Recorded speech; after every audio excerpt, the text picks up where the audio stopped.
Howdy. Does it seem like he can't just be with you? He can't just sit still and accept that you love him for who he is, right? He dreams, he plans, he schemes. He wants to be a billionaire or a rap star or famous or start an amazing charity or a new app or the next Uber. I mean, he's nuts, right? He's unsettled. He can't just sit in his skin with you, in your skin. He can't see that you love him for the spirit that's inside, right? For who he is, for him, that he'll always be, no matter what he has or what he starts or what he does. You just want to be with him, for him, for him.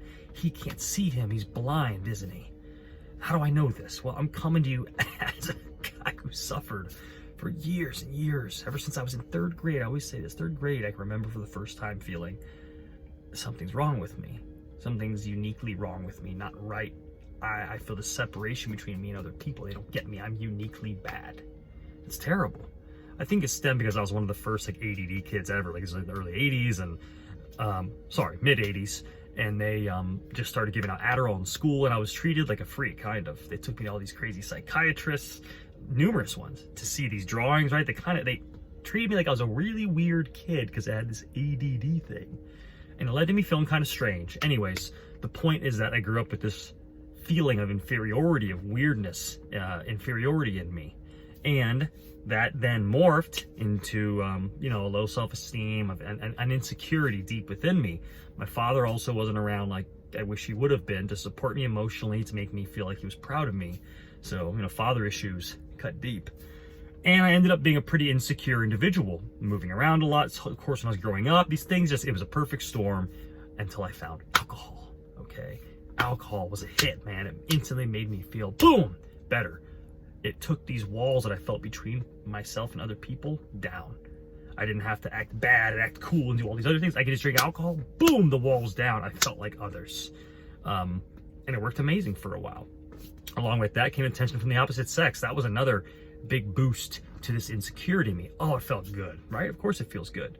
But for someone like people like guys like me who suffer this insecurity that was in me for so long, for so many years, it's a very strong response. Huge dopamine hit when the opposite sex pays attention to you, okay? And on top of that, in our society, right, we praise money, capitalism, big business, making it big, fame, Instagram, Facebook, oh, influencer, oh, it's all just glorious, isn't it? Big business, hedge funds, billionaires, Russian ballerinas. He wants it all, doesn't he? Now he got a taste for it, and he knows these things jazz him up, okay? And he wants shortcuts. He can't just see the long cut, can he?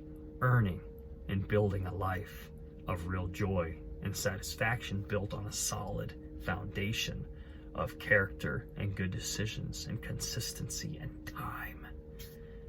I know this now because, on top of being a sufferer of low self-esteem and insecurity for so many years, I was also, will always be an alcoholic. And I became that because of the choices I made to continue drinking and drinking and drinking to get those highs and put away this insecurity. Well, now I got this pathway established in my brain that, unfortunately, when I drink alcohol, boom, it's always going to fire off. I can't stop when I start drinking. So, back to the point of this video, okay? He can't just sit still and be with you, right? He's always got to be scheming and planning and dreaming. It's because he's trying to fill this freaking hole in himself, okay? And unfortunately, I could give you advice, but it's tough. So I'm really just empathizing with you right now because the advice I'm going to give you, you're probably not going to like. There's nothing you can do about it. You can lead a horse to water. You can't make him drink. You can't make an addict, and I consider this addict behavior, okay? He's searching for a buzz, for a high, for validation, nonstop. He wants this business. And it's not about, can you see that it's not just about like him? He's trying to impress other people besides you. He's trying to impress other people. He's trying to get other people to be impressed and think he's got it going on and think he's a genius. And he's trying to just impress and prove himself. And he's exhausting himself. He runs himself ragged.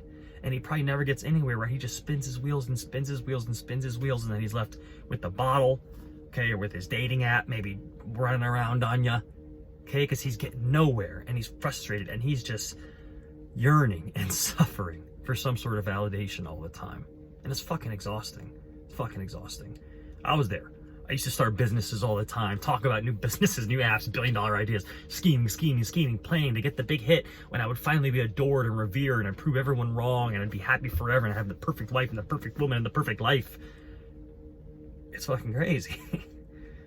And it's actually really sad. I sympathize so much with the position that a guy's in, especially, you know, it's worse too when you're younger and you have the immaturity on top of all these feelings that were in there, this insecurity and this brokenness and this yearning for validation.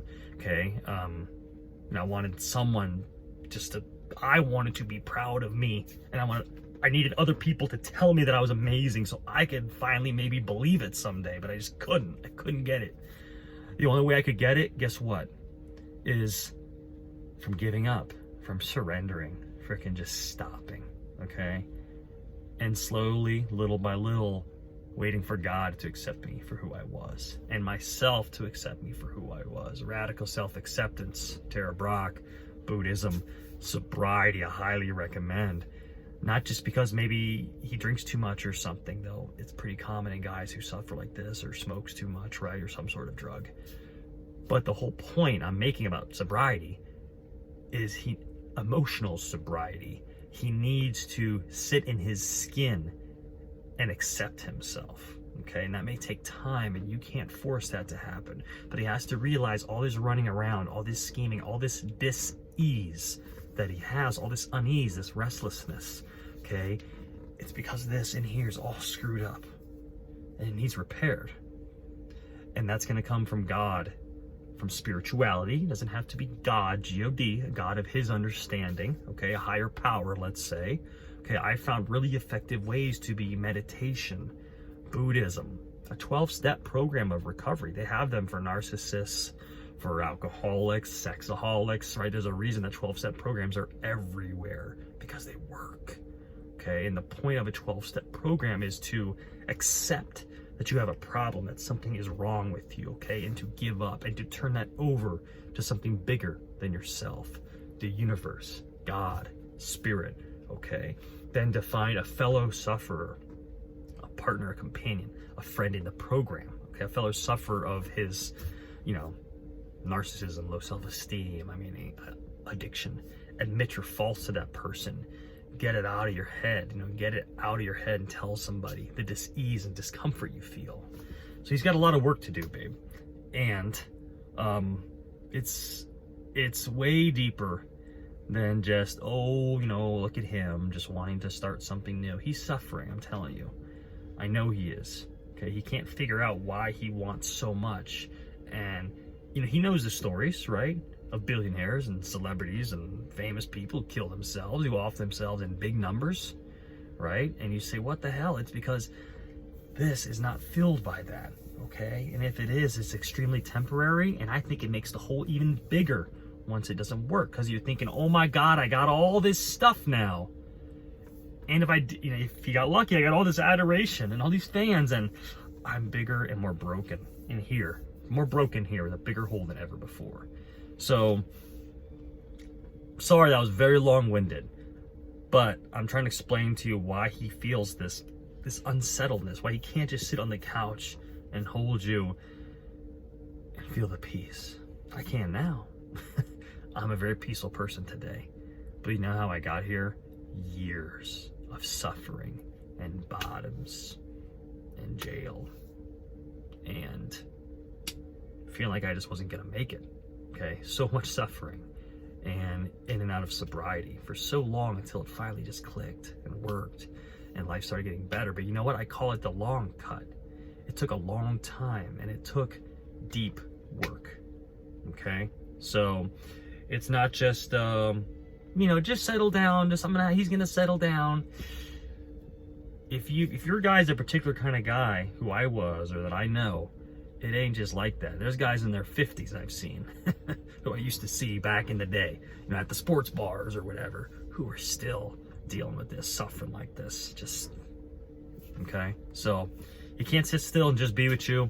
It's a serious problem. But there's a way out, okay? He's just got to do the work on his own, and it's going to take a long time. That's all I had to say. I just wanted to reflect on that because it's just something that I really used to feel within myself. And it goes even deeper than what I explained. I could talk about this for hours. Okay, so anyhow, there you go. He won't just sit still and enjoy his time with you. He's always scheming. He's always moving, because he's got this hole, this dis-ease, this uneasy feeling in his heart, in his soul, and he just can't fill it. He doesn't know what to do with it, and he thinks that all this is gonna make it better. And the only thing that can make it better is this, sitting. And that's his. You know what he's most scared of? It's just being him freaking self, just sitting and accepting him for who he is. Right at that moment, that's all he is. He got to get his head out of the clouds, but it's gonna take time. Okay. Anyways, thanks so much for listening. Have a great night. Charging Tesla. I need to get to bed. It's late. Peace out.